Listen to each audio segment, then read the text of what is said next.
help make our government work. And this is Donald Trump living up to the promises he gave the wealthiest in this country, that he would do everything he can for them. But he also lied to a bunch of us. He lied to the working class people because he's not fighting for us. I mean, just look at the fact that he's amassed one of the richest cabinets in the history of this country. I don't know how he expects, I don't expect a man worth $340 billion, Elon Musk, to decide what's going to happen with the agency, Social Security Administration, that's going to administer my mother's $1,200 Social Security check. So these are the things that we hope people will pay attention to over these next 4 years, is that Donald Trump has lied to us, but he's living up to his promise to his billionaire friends. And he will continue to live up to the promise to the wealthiest people in this country. And that's why we're going to work hard as House Democrats, of course, to figure out where we can work with our Republican colleagues, but we're going to fight. We're going to fight for people, no matter who you are, because we believe that seeing the world through the eyes of the most vulnerable is the best way to legislate, and that's what makes us different than the Republican Party. So thank you, and I'll yield back to the chair. Thank you, Maxwell. Thank you to my colleagues for their comments. I'm happy to take some questions. Go ahead. Thank you for the question. Your caucus just underwent a few different contested ranking member elections. You're having kind of some new faces in leadership. I'm just wondering how you think that sets you guys up for the next 2 years and also to try to win back the majority in 2026. We're ready to go. This is part of our organizational process, electing ranking members. I want to congratulate Angie Craig, who will take the gavel of the Agriculture Committee, Jared Huffman, who will be the ranking member of the Natural Resources Committee, and Jerry Connolly in Government Oversight. Also want to congratulate those who ran against them, Alexandria Ocasio-Cortez, Jim Costa, and Melanie Stansbury. We're the Democratic caucus. There are different ideas and viewpoints within the caucus, but we're moving forward, and this is part of our internal process. We will now populate committees and get ready for the 119th Congress. I don't think that there's much more to read into that other than Democrats run for offices, and some of us have run for offices and come up short in these leadership elections. So nothing is final, and congratulate those ranking members who are taking leadership positions of these committees, and look forward to working with them over the next Congress. Nick? I wanted to ask about government funding. It looks like there's a deal that Speaker Johnson is trying to roll out. Is this something that you can see Democrats supporting on the floor? Well, we'll see. You know, with the Democratic caucus, the details matter. We're going to review the language on its merits. I haven't seen any details or any final language yet. We've been hoping that would be posted soon. But one of the things that we know very clearly is that House Democrats will be needed to pass government funding. That has been the case this Congress. It will continue to be the case even in the next Congress. House Republicans are going to need our votes, so we look forward to working with them to be partners in how we fund government. But this is a lesson for Speaker Johnson. I mean, work with us. Let's find solutions. Let's tune out the most extreme voices in your conference, and let's find that consensus that will be necessary to fund government. That's the only way that this can move forward, and we look forward to seeing the substance of the legislation before we vote on it. Anybody else? Mike? Thank you. I want to ask a question about TikTok. So TikTok asked the Supreme Court yesterday to block the ban that Congress passed in April. They claim that it violates the app and their users' First Amendment rights. Donald Trump met with the CEO of TikTok yesterday. He now says that he has a warm spot for TikTok because he says it helped him win the election, even though he was for a ban during his first term. Would you support or oppose Donald Trump extending giving TikTok a 90-day extension before they have to divest, or do you think that TikTok should have to stick with the letter of the legislation that was passed in April and divest or face a ban come next month? I think Donald Trump has a interest in things that help Donald Trump. I think that's the lesson there. You noted that he was supportive of the ban before he is walked that back.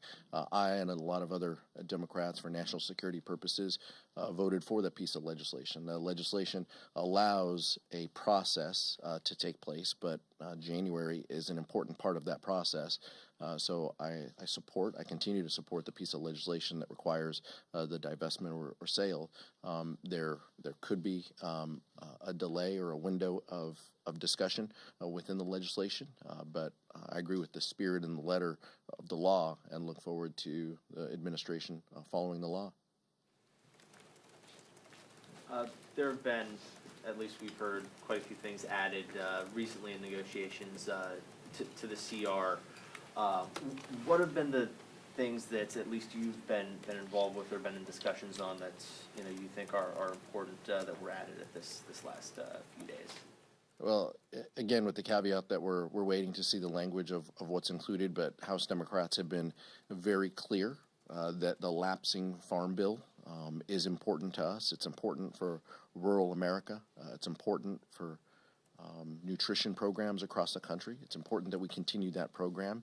So that has been an important piece that the Democratic caucus and our members have been focused on. Also, the disaster recovery and assistance. The natural disasters that have happened over the past few months, especially down in the South, require our assistance and support. The administration has thoughts on the disaster package as well. They have transmitted those to Congress, and we look forward to robust disaster assistance being a part of this CR. Our communities need this help and support. We need to ensure that every community has that ability to recover and rebuild, and that we don't play favorites, whether you're in a red state or a blue state. That should not matter. It does not matter to us. It may matter in a future administration. And so we want to make sure that we get that done today. So those are the important pillars in addition to continuing funding and making sure that vital government programs don't lapse funding between now and March.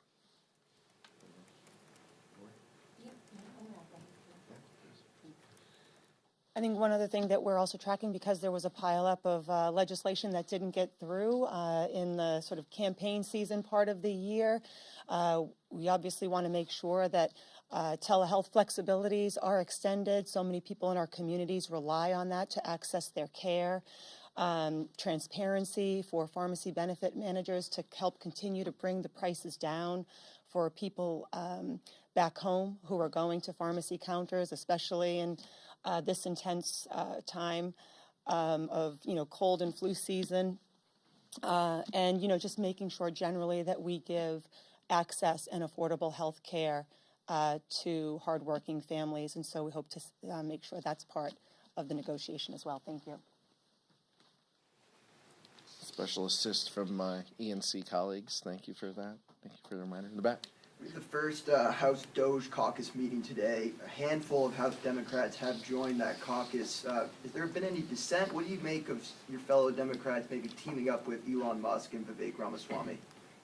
Well, look, again, we'll see in the next Congress what the details of the committee, and we talked about this at a prior briefing here, the difference between the DOGE caucus of members versus the official committee that could be chaired by a member as well. But Democrats are willing to work with anyone to make government more efficient. I think that's the important piece. We want to be responsive to everyday Americans. We want to deliver infrastructure projects in the fastest possible way. So it shouldn't surprise anybody that Democrats are willing to go and listen or go to a meeting and hear some thoughts and ideas on how we streamline government, how we respond to our constituents and become more efficient. That's what is important. Now, there's a lot of caveats here, and my colleagues have talked about this. That does not mean that we support privatizing the Postal Service. That does not mean we are going to prioritize under a broader efficiency category displacing jobs and vital services that the American public relies on. So we will speak out against those policies that hurt our communities. But we're going to listen and have conversations about efficiencies and making government more efficient. I was a mayor of a medium-sized city and have spent a lot of time, going over details and trying to find efficiencies where we can. My colleagues behind me have been in government collectively for decades at different levels, and that's who we are and what we stand for, and we're going to continue to do that. It's important it's important that if we really have representative government, everybody's at the table. And everybody's had different perspectives. So there may be things that people are thinking about cutting, or they sound stupid, or they want to eliminate. But because they've never worked on the program, they don't understand the implications. So having people of different backgrounds and different perspectives in the same room at the same table is healthy. And I have had, I'm not going to name names, I have had very real conversations with people about manufacturing, or that they're like, I didn't know that. I didn't know that. So I think it's good for people to talk to each other, to listen to each other. 2 ears, 1 mouth for a reason. And so we should hope that as we go into the next year, I mean, tariffs is a good example where I remind my colleagues, tariffs are a tool in the toolbox. We need to listen to each other. And the other side can learn from us, we can learn from them. Realizing that you still want to see the details of the CR, but Republicans came out of their conference meeting talking about $10 billion for farmers and around $100 billion in disaster aid. Does that sound like the kind of deal you're looking for? We look forward to the details of these packages. As co-chair Trahan also mentioned, there's important pieces that aren't necessarily funding related, like additional authorities that we want to continue that are helpful and important. So nothing is final until everything is final. We want to see the details of this package, and so I think that's how we're going to approach it. But important priorities like disaster, like healthcare, like help for farmers, like disaster assistance, those are going to be the pieces, the components of this deal. We want to make sure that the numbers are right. We're going to have to see what the numbers are. But we've read the public reporting as well, and I think that tracks with the reporting that we've seen. We just look forward to seeing it in print, and I hope that Speaker Johnson puts this out soon so we can vote and enjoy our holiday time with our family. So the last point, we spend a lot of time here together. I want to thank you for everything this year, for working with us, for being the individuals responsible to help tell that story. You folks in this room exercising, ensuring and protecting the First Amendment. We won't always agree with what you write, every letter that you write, but we appreciate the work that you do. And it's incredibly important that you continue to do that work in the new year. So recharge and refresh. It's going to be a busy year. We thank you for the partnership in this, and look forward to seeing you all in the next year. Thank you.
guys see and hear me.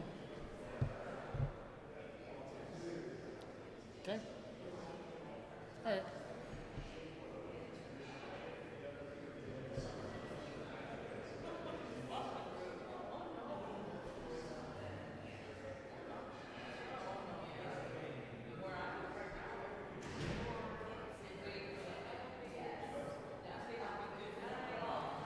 One, 2, 3, 4, 5, 6, 7, 8, 10. Test from the Ohio clock. Test, test, test.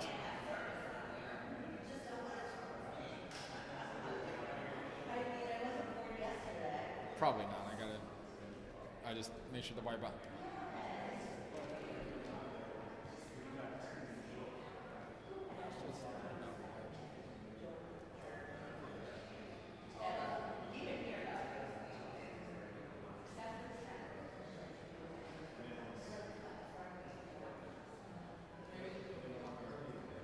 All right, let's try this out.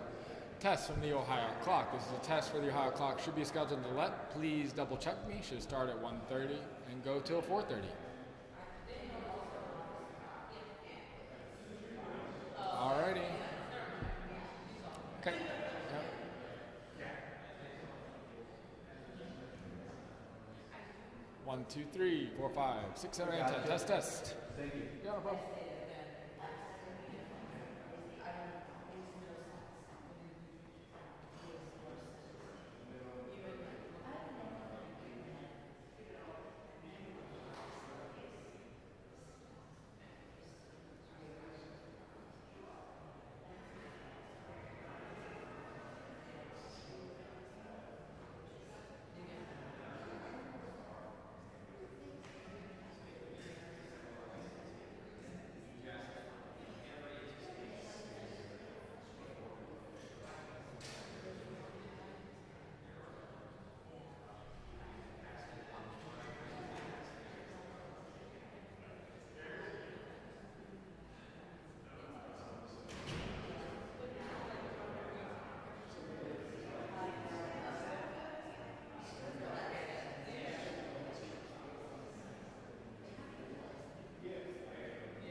Do a quick sound check for anyone else who needs it too. Betty Boda bought some butter, but said she this butter's bitter.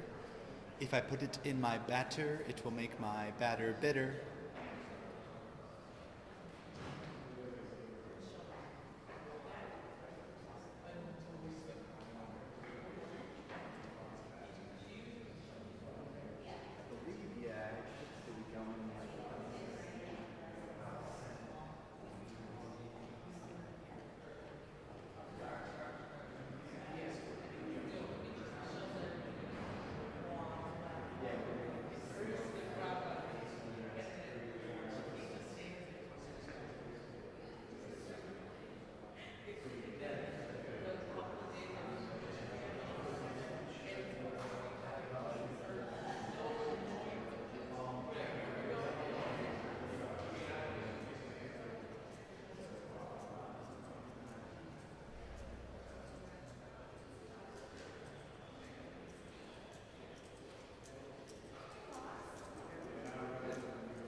it's a cinnamon.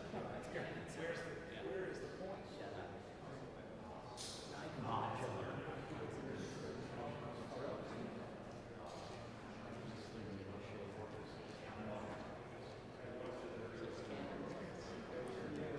Probably more than that. This is like their pro model for the cinema.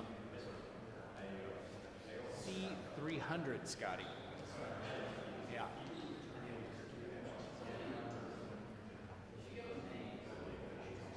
Oh, I was wrong, Scotty. C300 Mark II.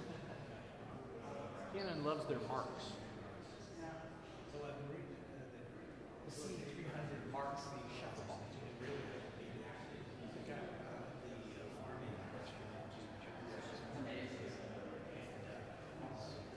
Just great.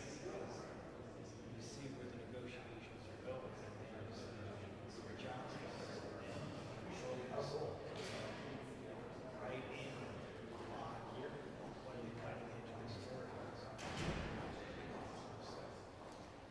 Yeah, it's helpful to have the sources, especially the ones that put everything together on the system. Yeah, I was on the campaign with Bills and Gucci, and those guys are taking batteries every 5 minutes. Pretty ridiculous. These new batteries that come on these smartphones, they are quite clean. So for sure, you know, that you're going to be the New York Times. Duration. Yeah, they'll last like a whole day.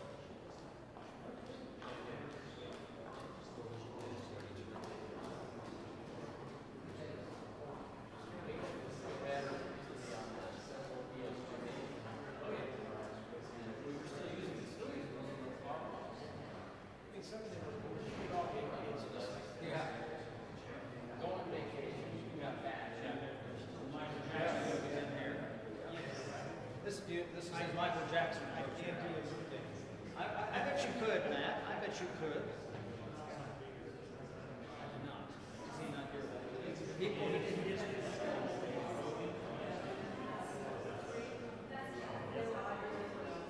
Well, you know, the difference is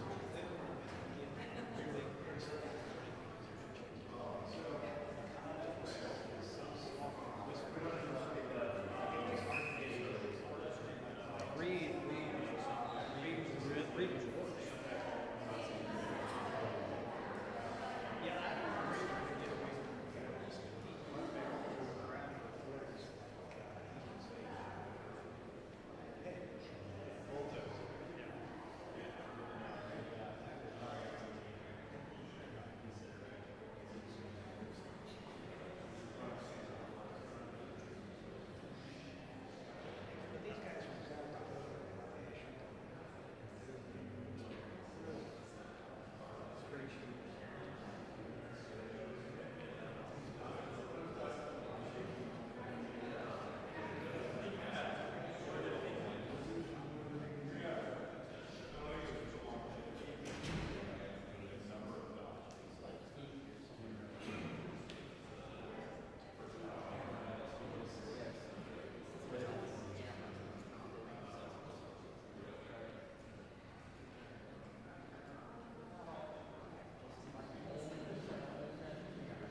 Hi, everybody.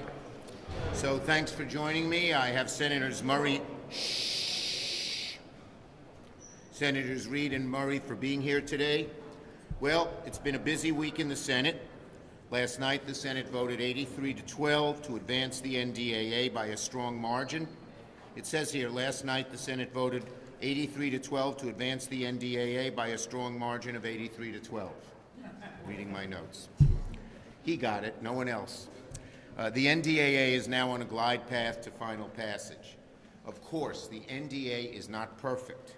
It doesn't have everything either side would like.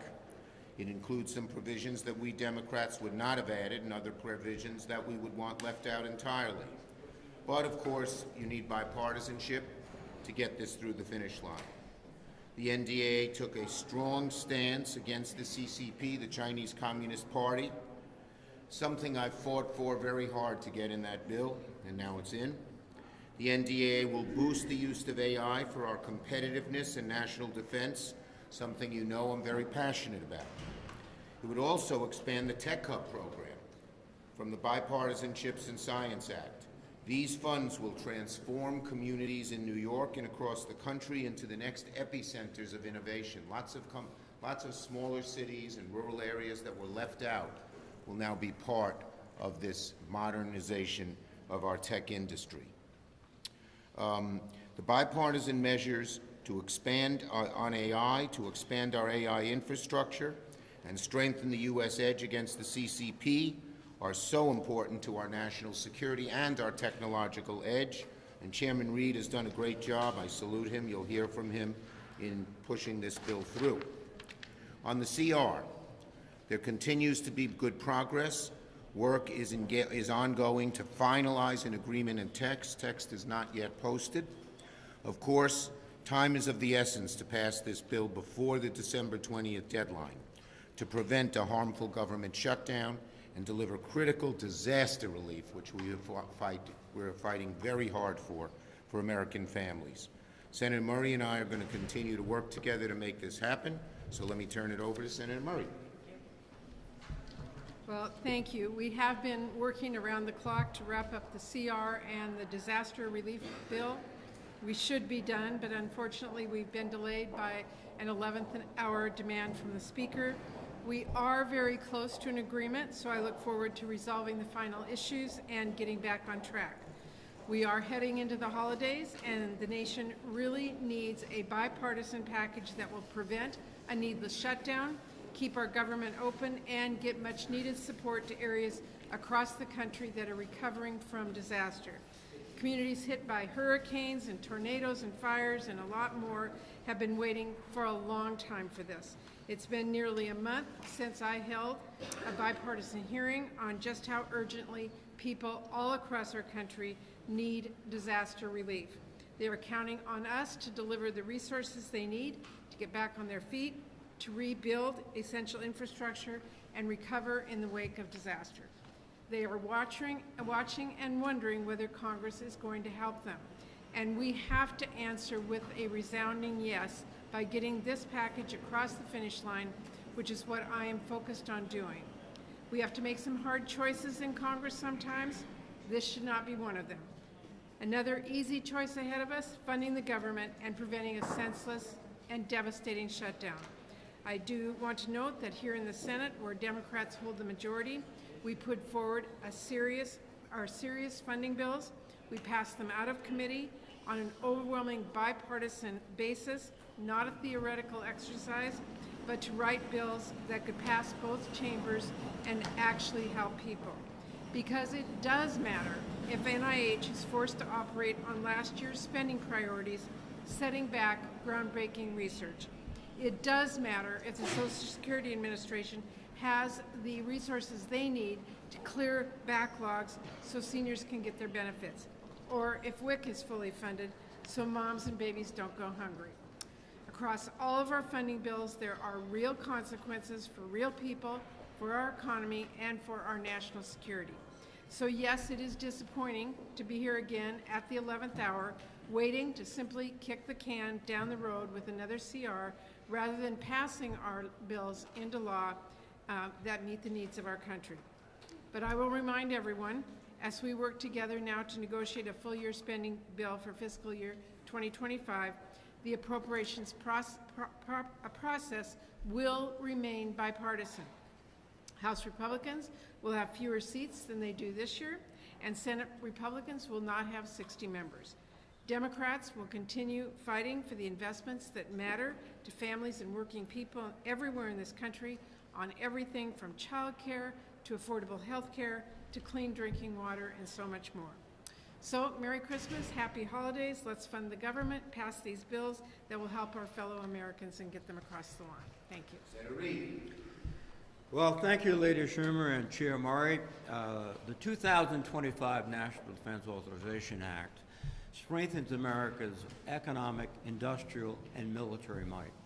It invests in our service members, increasing the pay of junior enlisted service members by an historic level. And it contains significant raises for our other uniformed personnel and DOD civilian employees, too. It includes major quality of life improvements, enhancing things like child care, housing, medical services, employment support for military spouses, and much more. And it authorizes critical investments in technology and advanced weapon systems, strengthens our cyber capabilities, and bolsters innovative R&D research. I appreciate the 83 senators who came together last night to advance the bill and help make America safer and stronger. They voted to raise wages at plants and shipyards around the country and to ensure we can recruit and retain the skilled workforce we need for our industrial base. The bill has strong bipartisan support. But I do share my colleagues' frustration that the bill includes a provision that would prohibit gender-affirming health care for minors in certain circumstances. I voted against this provision in committee and disagree strongly with including such an extreme, misguided provision in the defense bill. However, during the negotiation process, we were successful in stripping out the vast majority of very far-right provisions that were passed in the House bill. Our military is and must retain be a merit-based organization, not a partisan one. We must work together to ensure our military remains the strongest, most effective, professional, and lethal fighting force on the planet. We have a duty to support our servicemen and women. We rely on their skill, their judgment, their integrity, and their courage. They deserve worthy leadership, worthy of their sacrifices. And we believe this bill, by and large, accomplishes that mission. Thank you. Thank you, Jack. We'll take questions, but first, Merry Christmas, Happy New Year, Happy Hanukkah, Happy Kwanzaa, Happy everything to everybody. Yes?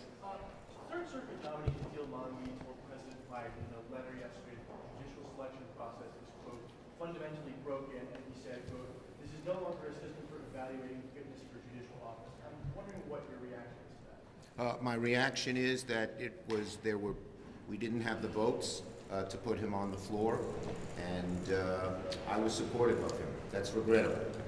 Yes? One of your big accomplishments in 2022 was the CHIPS Act, but since the beginning of this year, Intel stock is down 60%.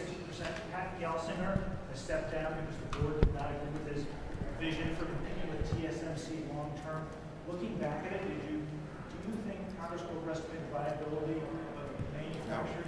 Most of the chip manufacturers are doing very well. Micron, Global Foundries in my state, Wolfspeed, all across the country. I don't know what the specifics are in Intel, but the CHIPS and Science Act is one of the best things this Congress has done in decades, and it will keep America #1. Yes? Is there any chance or any discussion of a shorter CR if you guys can't come to an agreement by the end of this week? Look, the text hasn't been posted yet. We agreed to a March 15th, 14th deadline, and I believe that will hold. Yes? Do you agree with President Biden's veto threat for the Judges Act? Would you like to see this enacted that would add 66 new and temporary? I think the president. I will await the decision by the president. Thank you, everybody.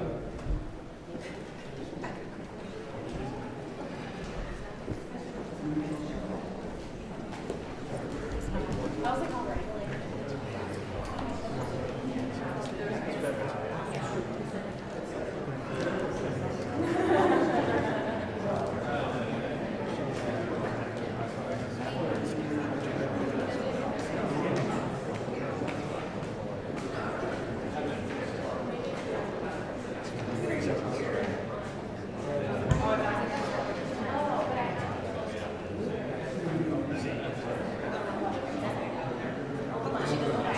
Democrats, the majority gets no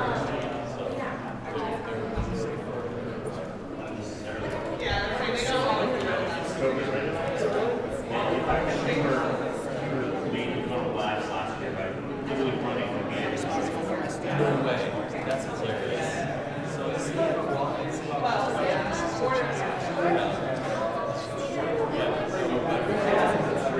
I can't say this. You source told me that Muhammad was coming out today. So there was at least one thing I tried to do.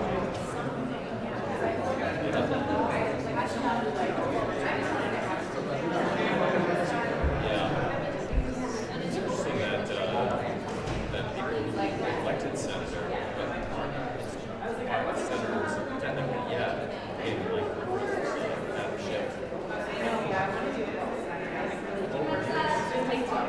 Oh, okay. Oh, yeah.